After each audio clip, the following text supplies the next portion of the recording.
And you let me know. Everybody can see? Give me a thumbs up. Yep. Okay, cool. So yeah, thanks for joining. Talking about motivated and engaging teams in a COVID world, really, and beyond. I mean, I love talking about this topic. Engaged staff really give their best work if they're willing, if they want to see their organization succeed. And not surprisingly, organizations with higher staff engagement have better customer satisfaction scores and staff retention, and especially right now in a COVID world, a stronger culture of safety. Let me just make sure. Oh, okay. Hopefully everybody can see Gabby's chat. And I want to put it out there. If anybody wants to chime in at any time, ask questions about specific situations, do not hesitate to interrupt me at all. Am I still in slideshow? It doesn't look like it's in slideshow. Okay. All right, great. I'm Lisa, and I've been in HR for about 15 years, perhaps a little bit less than I love Wilmington. I'm a huge Penn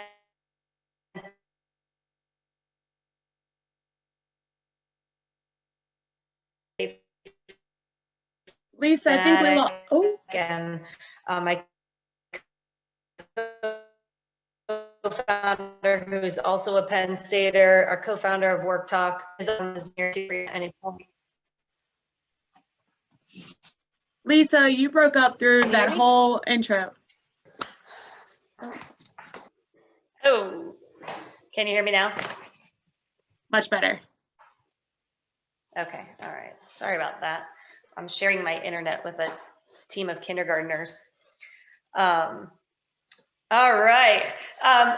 Since we're talking about motivating, engaging during COVID time, if I'm out and about, you'll usually see me wearing my favorite mask, which is United Way of Cape Fear. Glad to see everyone's unmasked right now, working from home, it looks like.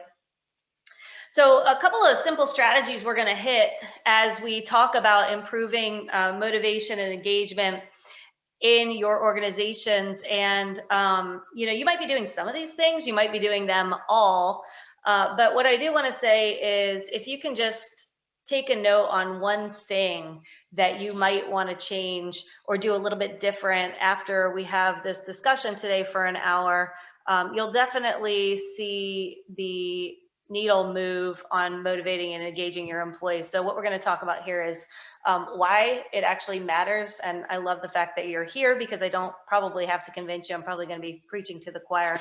I am sort of like an effective one-on-one evangelist of sorts.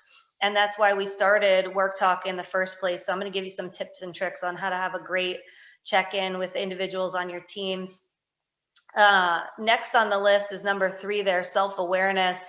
And I think when you start talking about how you can build motivated, engaged, high-performing teams, the first place that you really need to start usually is with a mirror and looking at yourself as a leader in the organization.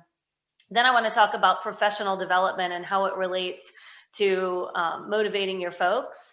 And then lastly, building a culture of recognition.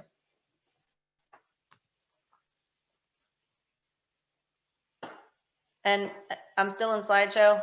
Wayne, I'm looking at you. Does it look like slideshow? Okay, good. So why it really matters, I mean, hey, it's pretty simple. If we're not feeling it at work, we're not going to do great work. And so that's why engagement matters.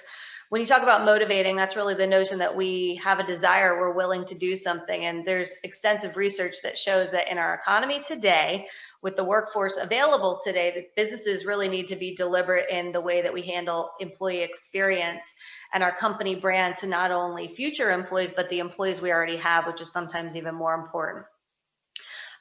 So as a manager, and I've kind of framed this this presentation up and this workshop up, speaking to the manager audience. But if you have questions from a different perspective, don't hesitate to ask me how you can make an impact on motivating, engaging your colleagues.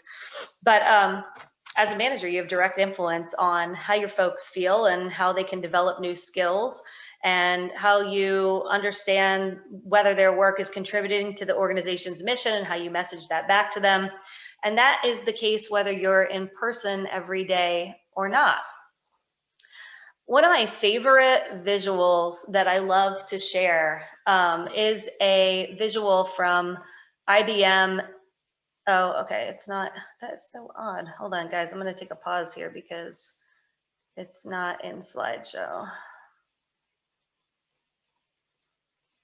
Is that better? Okay. So this is really one of my favorite visuals that's steeped in research from IBM and WorkHuman, and they are definitely leaders in research when it comes to employee experience, motivation, and engagement. And so you can really start wherever you want on this visual, and you can work your way forward from leadership and management, or you can work your way backwards. But please take this away. Your organization can get better work performance, more discretionary effort, and you can retain folks if you have a plan to make the employee experience really good. So when people feel part of the team, and if you look under that human workplace practices box right there, people feel part of the team when they understand why their work matters. They feel a sense of accomplishment in the work that they're doing, and they're actually happy being in or around work. They're going to bring energy, enthusiasm, and excitement. And you can actually quantify those outcomes, as I'm showing you there, and put a dollar figure to things like high work performance, giving a little bit extra, staying late, coming in early, helping the team when it's not your job, and then again, moving the needle on retention. So as I said, I love talking about great one-on-ones, and that's why I started Work Talk.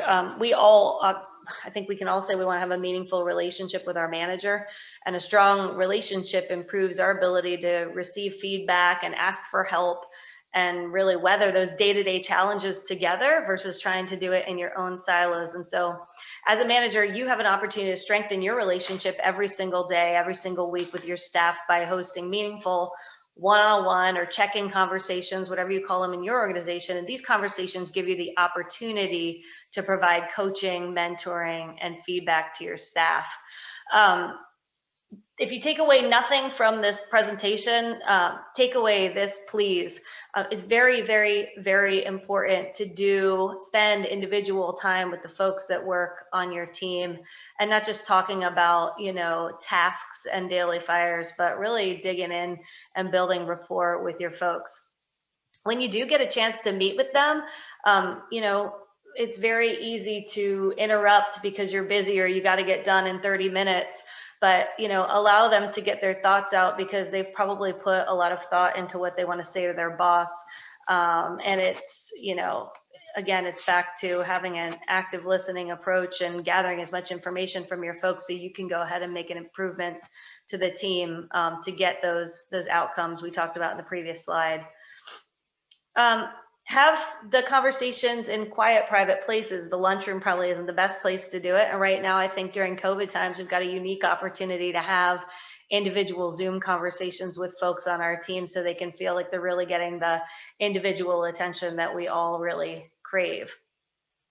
The one thing, I can remember bosses that would always blow me off and never reschedule our one-on-ones. And I would very much encourage you, if you have the opportunity to do one-on-ones with your folks, that you reschedule them if you have to cancel them. These should be a top priority as a people manager on your calendar. And so I'd encourage you to make them a top priority and reschedule them if you have to cancel. The one thing that I often coach managers on, being an HR person in different organizations, is just about delivering feedback in a timely manner. And certainly you've heard this 1,000 times before probably, but talking about a specific incident before it starts to kind of like boil up and then you pop off after 10 or 12 instances where you've not said anything. And so if somebody does something quirky in a meeting, it's great to, after the meeting, pick up the phone and give them a call and, hey, Lisa, you were on your phone the entire time we were in the meeting. Now the new employees think it's okay to be on your phone while we're doing a team huddle. So just delivering that feedback as soon as possible after the event is extremely important. And then also practice delivering difficult messages with yourself and maybe even somebody else. Sometimes just like, jotting down bullet points and having kind of an outline for where you want to go with a conversation in a one-on-one with your folks is really, really important, especially if you're going to be giving them constructive feedback. And so if you're a person who loves to wing it, which I used to be that person, but I think generally speaking, it's great when you're talking about difficult conversations, jot some bullet points down, some talking points, and don't let yourself get derailed. So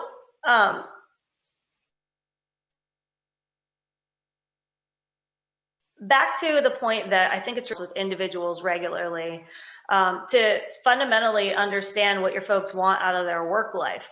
We know that this builds rapport, it builds trust, and out of that comes the motivation to do a good job for you as an individual supervisor. But the problem is most managers often don't have the time to spend with every individual on their staff as often as those employees are needing the attention. So that's where Work Talks fills the gap. And so there's templates for one-on-ones that are already loaded into the tool that I authored, and you can set them to recur daily, weekly, or monthly, and they get pushed out directly to your employees and the folks on your staff without having to think about scheduling a meeting. So I wanted to show you an example of what a general talk kind of looks like. And this is based on good, effective check-ins that I've coached folks to do in the past. And so things like, tell me about a win, and people can type in some comments from their phone. Again, this is a mobile optimized app, just discussing priorities. And it's that tie back to, do you understand what you're doing as it relates to the mission of the organization and what we're trying to accomplish this week, this month, this year? And so even things like asking people if they're planning time off, it seems silly, but especially in small business, sometimes we're so busy, we don't even know that half the team is going to be off next Friday until it's next Friday and you walk into the store and it's like, oh my God, how did I not know this? So asking simple questions, but pointed questions to staff members on a regular basis, especially if you find that the last time you talked to Lisa about her career or how she was doing as an individual was like January, which most of us have been in that situation. Work Talk can be a great solution for making sure that you're doing regular one-on-ones. Any questions on one-on-ones before I move forward? I'm gonna get into self-awareness a little bit. Could you pop back to that last slide real quick? Sorry, I just want to get those last couple points. Okay. Awesome, thanks. You're welcome. Okay, so let's talk about self-awareness a little bit. And this is important not just for leaders, but for every person that's in the workforce. Self-awareness is pretty simple, right? It's how other people see you. And if you've participated in a training or development, or if you've taken an assessment over the last few years, you know, you've probably increased your self-awareness a little bit, and hopefully discovering your profile or your type has led you to sort of like tease apart, how can I become a better team member? How can I become a better leader? So self-reflection really is not like a one-time put the assessment on the shelf kind of thing, but this is more of a it should be not thought of as a passive exercise. It should be something that you're talking about regularly with yourself, but also with your boss about your own professional development. And it's very important because you can best support your team if you know a little bit more about yourself. So you can't love somebody else if you don't love yourself first, right? That's what our mothers always told us. So great place to start is by doing things like assessments or going through a 360. And a 360 is where you send out a set of questions to peers, to your boss, to people that report to you, maybe even to vendors if it makes sense, people that you work with often. Asking team members, you know, just ask around. You're having lunch with somebody, ask them how they think that you're doing as a manager, how you're doing in the sales department, how you're doing as an HR leader, how you're doing with culture, how you're doing with morale. Asking people and opening that door for feedback is so important because a lot of people are very uncomfortable giving feedback unsolicited. So if you are open to getting it, which sometimes we're not in the mood to getting it, and don't ask when you're not in the mood, but when you're open to getting feedback, ask around. And that's something I put a star next to it because it's certainly something that you can do within the WorkTalk tool. I highly encourage people to get to know yourself, improve yourself, always be reflecting back on some of these assessments or tools or 360s or even annual performance appraisals that you've got, and see if you're kind of hitting the nut and you're making advancements on your own self-development. And then I would say compliment yourself. It's very easy to hire people on your team that are like yourself and make you feel comfortable because they remind you of yourself. But make sure that if you're very analytical and thoughtful and it takes a while to process, that you've got somebody on the team who's maybe a little bit more creative and a risk taker. So, as you go through the self-awareness exercises, just make sure that you are also complimenting yourself when you go and have the opportunity to add to your team. I always like to give people some resources as it pertains to self-awareness. Obviously, I don't know who your friends are, but I would highly recommend that if you're going through some times where you're not totally sure if you're on the right path with your team as a manager, talk to a friend.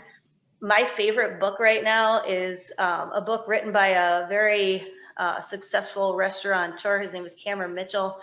It's this whole notion that, if you're in business, you're in business to please the customer. And this is a great analogy for any industry. I don't think it matters at all. I felt it is very helpful even for my own consulting firm and also for WorkTalk. At the end of the day, we're there to serve and please and delight a customer. And so that's been a really great book for me to read from a self-improvement standpoint lately. Podcast. This is like an HR podcast. Certainly, I'm not encouraging anybody to listen to this podcast unless you're interested in talent in general. Like I said, I'm kind of an HR enthusiast, but go find a podcast for your industry, for your generation, and kind of latch onto it and listen to it often and regularly.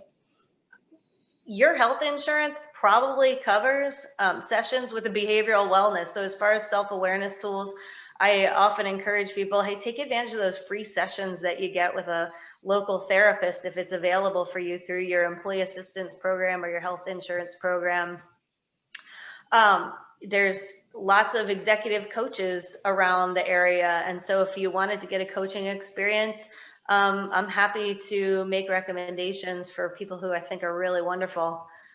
And then again, WorkTalk is this really cool, simple to use, affordable tool where if you want to ask people for feedback about how you're doing and get it in real time when it's convenient for them, in really kind of like 2 minutes or less, WorkTalk is a great tool to use. So we all want to have a voice. Let's talk about professional development. We all want to have a voice when it comes to like our own advancement or track at work. And so if at some point you felt like you've been stuck in your role, it's probably because your manager was not being a good people developer and wasn't actually, either they may have started with not asking at all about what you want to do, or not asking regularly, or asking you once a year. And let's face it, like some of us change our minds about our paths and where we want to go. And so that can feel really disengaging. On the flip side, you've hopefully experienced, what it's like when your manager understands what you're really great at and plays to those strengths and understands your capabilities. And when you're feeling underutilized, make sure that they get you fully utilized. And so because they're talking about it with you, usually that helps to make some advancements. So what I recommend as far as like being a leader and helping your folks with professional development, number one, there's lots of training opportunities. Even if you work for a small business, so many training opportunities through organizations like the coalitions organizations, UNCW, SBTDC, the Small Business Center downtown. I'd highly encourage you, you guys are at one right now, highly encourage you to take advantage of training opportunities that are available for free or at a very low cost around the community. I would recommend that you role model growth by getting out there and doing a little development, and then going back to the team on your next Zoom team huddle and sharing with the team, hey, this is what I took away. This is what I want to go be a better leader. I sat through this motivated, engaging my team. Here's the top 3 things I took away. What do you think? If people see you going and growing yourself, they're going to feel more comfortable to raise their hand and ask for time to set aside to go attend a training on your organization's behalf. I kind of alluded to it, but I would recommend setting aside time during staff huddles to let people talk about what they learned.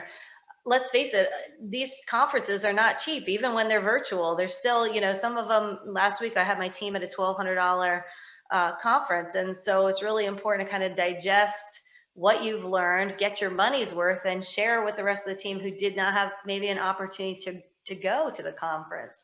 And so this can be, teaching and sharing what you've learned at those sessions is sometimes almost better than sitting through the sessions, because you're actually thinking back, oh yeah, what did I take away from that? So I highly encourage you to allow folks to make the time in a team huddle and share what they learned. Doesn't have to be lengthy, but just share. And then, if you're a humble person, this is usually kind of hard, but believe it or not, your team thinks you're pretty great. And so sharing how you got to where you're at and how you became so successful is often a really great experience for your employees. Kind of breaks down the barriers and tells them that you weren't always the boss. You started somewhere, and so sharing that path of success is not only interesting, but can also give them some own idea, some different ideas for their own career path. And so, as a manager, you get to guide your staffs, you get to guide them to opportunities, whether it be training or career pathing for themselves. And so, you've got an important perspective, and people appreciate your perspective. You know what folks' strengths are, and it's great to spend time with people, talk about where you think they're going, what their trajectory is, and sort of calibrate them. They'll end up feeling invested in their work and personally supported by you. And so, bringing it back to work talk, I want to say, having these conversations about career aspirations to fully understand what your folks want out of work, what they want out of the future, and to let them know that you're invested in them is so important. And listening to their feedback about growth, back to that study that I showed you, that pretty visual from IBM on workplace practices, you're going to get outcomes that you want. And so, we've got every intention of having these conversations on a regular basis, but before you know it, it's been 9 months. And so where'd the time go? And what Work Talk does is set you up for success by having templates in there, like a professional growth template loaded into the tool, so that you can push it out to your staff in like 2 minutes or less and get the responses back to your mobile device. And you can respond through the mobile device back to your employees when it's convenient for you. And so just to give you an example of what a professional development template could look like, and of course all of our templates are customizable once you get in there, as it pertains to professional development. What job are you working towards? Do you know how you want to get there? And then as a supervisor, I'm sure you would have some inputs. What might entice you to leave?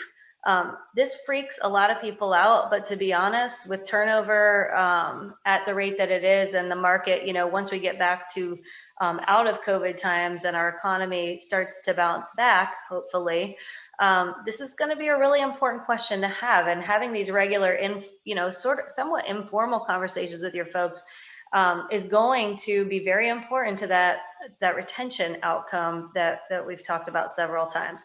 Are we fully utilizing your talents? This is probably my favorite stay interview question. You got to stop and listen too, right? Are we fully utilizing your talents? Quiet, active listening. People will think about it, and if they're not being fully utilized, it's not because they're lazy. They probably just didn't know it's okay to raise their hand and play across boundaries. And a lot of people are worried about stepping on colleagues' toes, and so if you share with them there's an opportunity to fill their time in or keep them busy, or take a lead on a project where they normally wouldn't have been able to take a lead, but it's going to advance their career, I think it's a really important thing to do. So any questions about professional development before I move forward? I think this is really powerful, what you're saying about asking them these questions about professional development. I think I'm so glad you said you might be scared to say it, but just dealing with turnover and getting a sense of where people are and maybe where they want to go. I feel like it's a big duh, but it just never entered my mind to go ahead and ask these scary questions. But you get a sense, and if they're going to share it with you, you could really have a sense of, hey, we can offer you this if you want to grow. We didn't know you wanted to grow because we never asked. Right. And so it's this concept of managerial courage where, you know, you might hear something that you don't want to hear. And so you just got to be prepared to hear that. And it's not like, and you can't walk away with a grudge against the person either. So don't ask it if you're not willing to, you know, digest the information and try to do something with it. But if somebody's telling you, hey, I work, you know, as a cashier and someday I'd like to be a store manager. Okay. Well, let's talk about that. What would you have to do to be a store manager? You'd have to work in, usually the typical path is you work in a couple of different departments. And so checking in on that, you know, you can't just drop that conversation and run. It's got to be like a regular recurring conversation to make sure that person is on the path, or that's even the path that they still want, you know, 6-9 months from now. If you're talking to a 22-year-old that just got out of college, they might think they want to be a store manager, but then they get, you know, exposed to their parent's friend who works in a different industry. And they're like, I want to do that. So that's the great part about Work Talk is it forces you to not forget about the conversations, to not drop them and run. It reminds you to keep having those regular open dialogues, and you should be seeing the outcomes, right? Because you've got the feedback and you can do something with it. Without feedback, there's no way to advance because you don't even know what your baseline is. Yeah, thank you. So I'm sorry, I'm a student at UNCW, and so one of my questions is kind of what's the defining line between a one-on-one and then these talks about professional development? Is one of them more structured and formal, and professional development conversations can be a bit more informal, or? I mean, it's really up to you and your manager and your relationship. I get so excited when I hear about managers that meet with each of their team members every week, even just for a couple of minutes to check in and see how they're doing. The reality is most people don't do that. And so whether you call them employee check-ins or one-on-ones, or you do them through these talks, the intent is the same. It's to open a dialogue with your individual employee outside of a team huddle, outside of talking about daily fires, and it's talking about what's going on in your world. Do you know what your priorities are? Do you know what your goals are for this week, for this month, for this year? It's really up to you and your boss to set the agenda. But you know, and if your boss is busy and doesn't schedule time with you, I would put it back on you as an employee. And I always encourage employees to own their own career. Put the time on their calendar, and I'm sure they'll be happy to make the time. And you set the agenda if they don't put it out there for you. So does that answer your question? It does, yeah, thank you. Okay. All right, let's move on. Okay, let's talk about recognition for a second. So this is for certain a workplace practice that drives motivation and engagement. We all want to receive credit in one way or another for a job well done. But when we're recognized, we're also motivated to do our best work, because it's like Pavlov dog's syndrome, or a theory. It's like you get rewarded for doing something good. You want to get kind of like something, whether it's tangible or a pat on the back or an email or a Yammer post or a shout out in a board meeting. It motivates us. And so as a manager, you know, recognizing your staff's achievements shows that you value them, you value their contributions, and try to be as specific as absolutely possible. But it should make your staff, any recognition that you do, no matter how you put it out there, should make them feel appreciated and encouraged to keep putting their best foot forward at work, and could potentially increase retention. Here's what I recommend as far as tips for recognition. Spend 5 minutes on it. If you've got core values at your organization, anybody want to recognize a team member for being innovative this week? Anybody want to recognize a team member for integrity this week, or for excellence in customer service? It's find something goofy to rotate, and people are like, oh, whatever, we're not going to do this. But I will tell you something, and I just brought this up with one of my clients the other day. I have this little trophy that my first manager at Corning Incorporated, Manny, gave me. And I did something, I don't even remember what I did, but this is back in 2008. This thing still sits on my desk. This little tiny plastic trophy.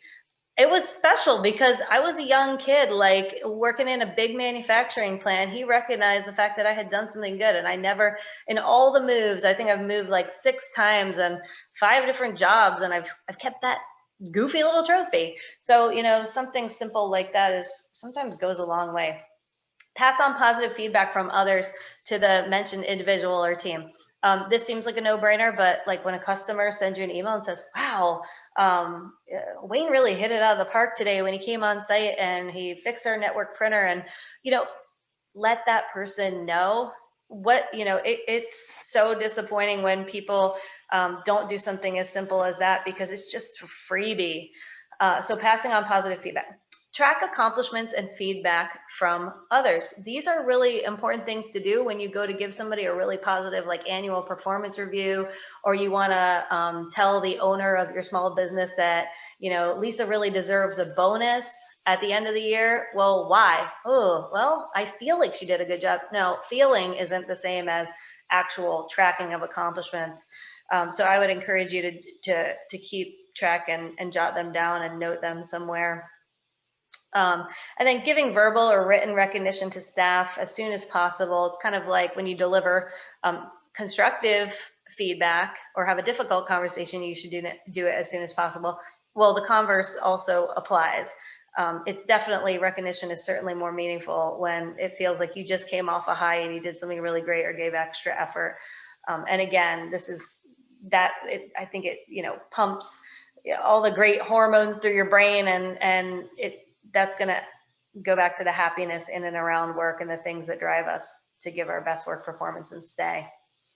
And then nominate one of your team members for an award. What if you don't have a rewards program at your company? That's okay. Look at we have such an awesome community, all these different awards happening around town, volunteer awards, getting nominated for awards through the Business Journal and the Chamber of Commerce and UNCW CIE. There's so many different awards in our community that won't cost your company any money. And so if you think somebody's very worthy of an award, you should put it out there. They might get it. So tying it back to, the recognition culture back to Work Talk, and I want to just check my time here real quick to make sure we're not, okay, we're good on time. You know, a lot of people are great at recognition, but the one thing that I've seen across the board, whether, you know, you tend to not celebrate the small wins, or maybe you celebrate every small win, but what we're typically not great at as leaders is asking people how they like to be recognized or rewarded. And so, you know, sometimes people don't like to go to bowling, you know, with you or with the boss, or do after hours with the team, because they may value other things like, you know, running at the end of every day, or having a routine, or spending time with their family, whilst other people might love the team outings and events. And so, you know, it's important to ask people how they like to be recognized. And so Work Talk has a template that's built in the tool around recognition that, again, can get pushed out to your team members' devices quickly, and it gives you the opportunity to get input and respond when it's convenient. So just for example, these are some of the questions that you can push out through Work Talk and get responses, and then also respond back to your employees. How do you like to be recognized? Well, I like to go to Brasserie and have a glass of wine. Okay, what would you like to recognize any of your colleagues? Yes, I would. I'd love to give Wayne a shout out for, you know, always responding to my calls and, you know, with a sense of urgency. Who would you like to recognize for living our values, and why? Well, you know, I want to recognize Gabby for, you know, being innovative and hosting workshops like this. So, you know, I just, again, want to get back to, these are things that we know we should do. If you can do them in person, great, but a lot of times we just forget to put it out there, or schedule the meetings, or have these conversations. So again, Work Talk's kind of filling a gap for managers and organizations to make sure this two-way dialogue is really happening and we're collecting and acting on the feedback that we get. Any comments about recognition? Anybody have any advice? Any things that they love to do? Hi, I'm Linda. I have my own company for 12 years in Wilmington, previously from Greensboro. I've been in marketing, sales, and PR for 34 years of my life. And I've actually reinvented myself during the pandemic, writing workshops that uplift people. Some of them are in the new normal. So I recreated another part of my company with Zoom workshops. And I also help people at home that are stressed out with all the phone calls, all the connections, everything they need to make them profitable. So I do two sides to the company, and it's just me. And so are you taking care of yourself and recognizing yourself for all the good work that you're doing? Yes, I have my husband who's my mentor, who's helped me along the way. So thank goodness he's in the house with me, and I've been working out of the house. I used to be very involved with the Biz Journal after hours. I used to be involved with women's groups. No longer do they exist. But there's a few of them that are coming up again in 2021. So I'm active with a group that's going to be coming out of Hampstead. And a good friend of mine is over there. And it's a younger group with moms that work from their house with their own companies. There you go. Yeah. So it's been very exciting, and I've connected with all the colleges and all the nonprofit groups and the women's business centers in the last few months. Awesome. Well, best of luck to you with your... Thank you. And I walk on the beach, so it helps me. Yeah, no, that's not a bad thing for any of us. It's good for the soul. That's right.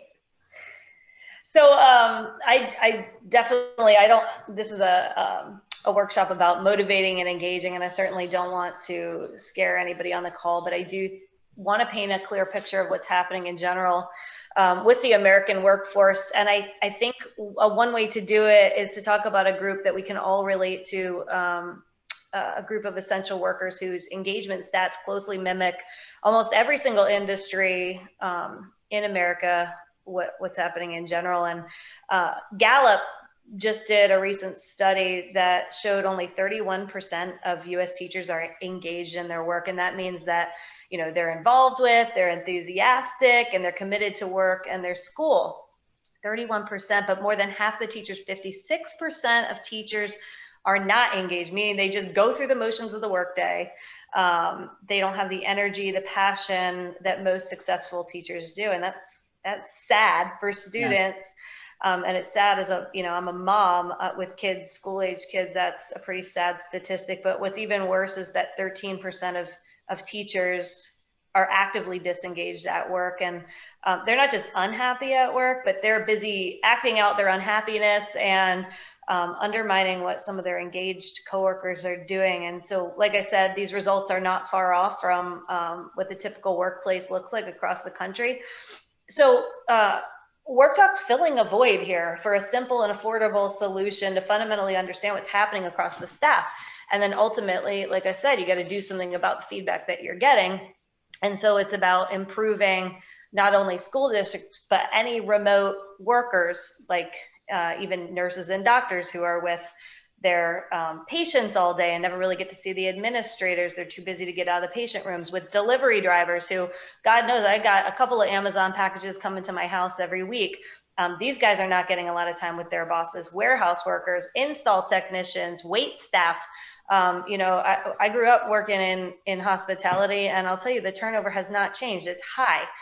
The possibilities for Work Talk are endless, where you want to close the gap on disconnection and move the needle forward with motivation and engagement because you want to get better work performance, more discretionary effort, and reduce your turnover.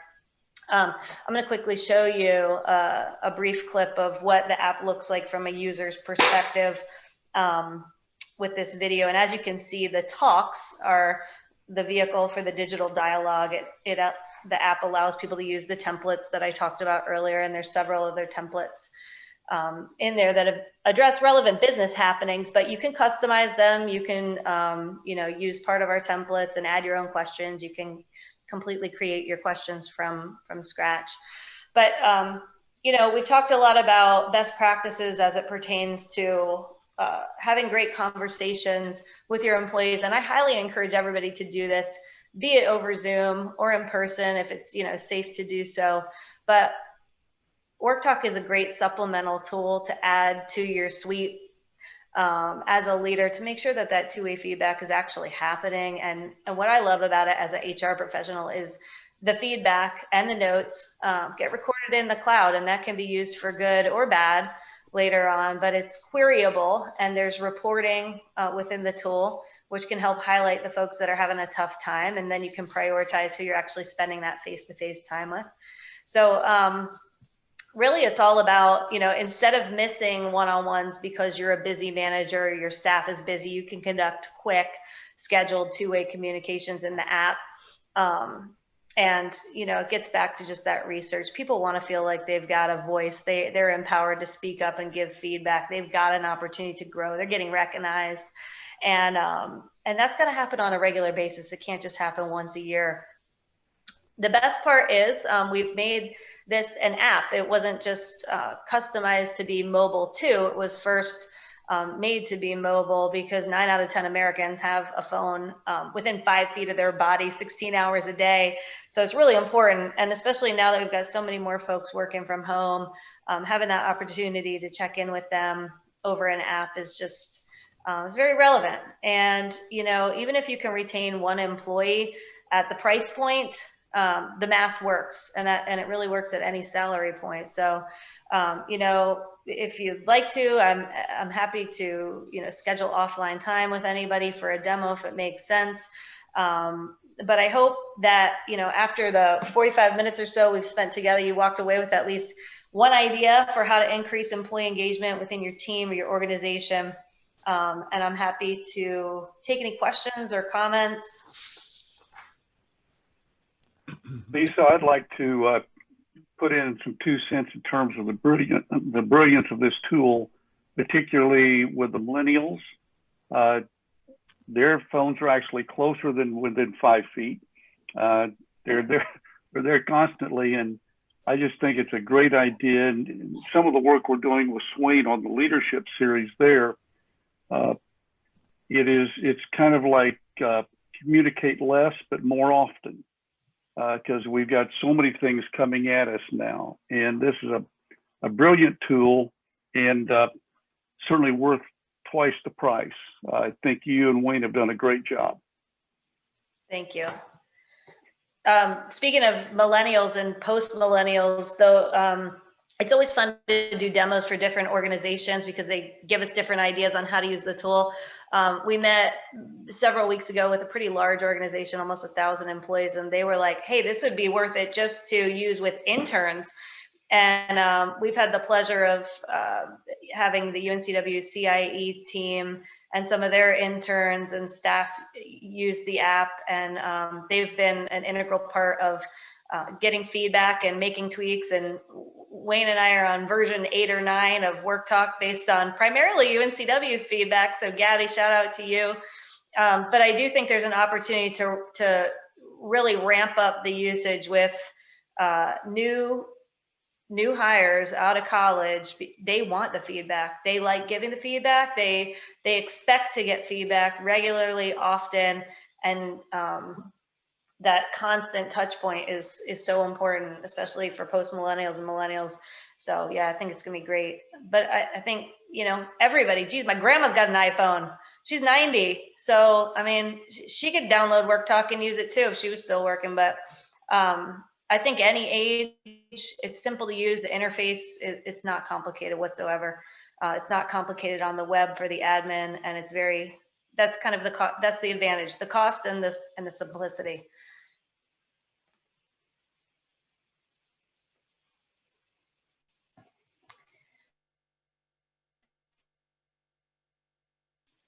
What else?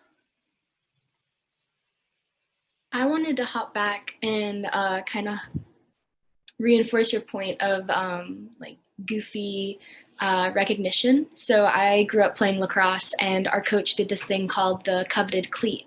And so it was her old cleat from when she walked on to the UVA team.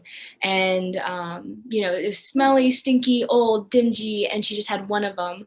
And every week, she started it off. So the first week of the season, she would recognize one player who exemplified our team's values, but then it was that player's choice the next week. So I think that that was a cool aspect and something that I carry on.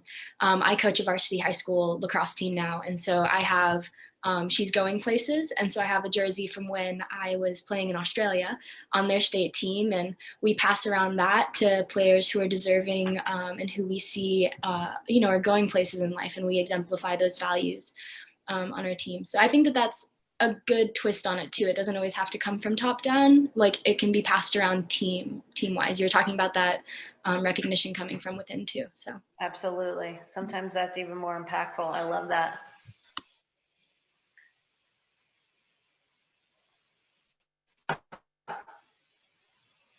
Gabby, any comments, closing remarks?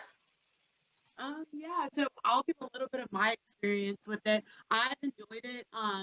In previous jobs, I've never really had like a manager kind of checking in, I guess weekly, or it would be like a quarterly type of thing, but it wouldn't even be like a check-in. So I felt like this has given Laura and I kind of a chance to be on the same page about a lot of things. And it's super quick, user-friendly. Lisa does have to remind me sometimes to check my work talk, but it's very easy. And I agree with you that I think it's important for managers and just higher ups to kind of check in with below, because it makes me want to stick around more if they actually care about how you feel. So yeah, I think it's a great app. I think it's a great idea, especially right now, Lisa. I don't know if timing wise, but really you hit it right on the head. So Thank you. Thanks for using it. mhm. Cool. Do we have any other questions before we wrap up? I do have one question. I have a son-in-law who's very stressed out at his job. I won't say who he works with. He's a regional manager, and there's a lot of times where he's micromanaged. He gets very frustrated, and I don't think that they communicate enough. And I think that's a problem in the workplace, especially in corporate world. My daughter's experienced it as a scientist, and she is with another company now who recognizes her leadership, and she's moving up. So she got a very awesome female manager now that is a parent just like she is. And it's a wonderful situation for both of them. Cool. Yeah, I mean, the thing is, as an HR person, I can tell you, not one person can own the culture or corporate communication or, manager to employee, employee to employee, employee to manager communication. I mean, it's got to be a culture, and it's got to be something we talk about regularly. And there have to be multiple venues that are comfortable for different styles and different people. And there's no one HR tool that's going to solve all the problems. But if you want to get just like a fundamental start, Work Talk is a good option. Oh, yeah. It's wonderful. Yeah. Thank you for doing this. Yeah. Thank you so much for attending, everybody. I really appreciate your time. All right. I think that's it. Have a great day. Thank you. You too. Bye. Thank you, Lisa. Bye, Gabby. Thanks so much. Bye.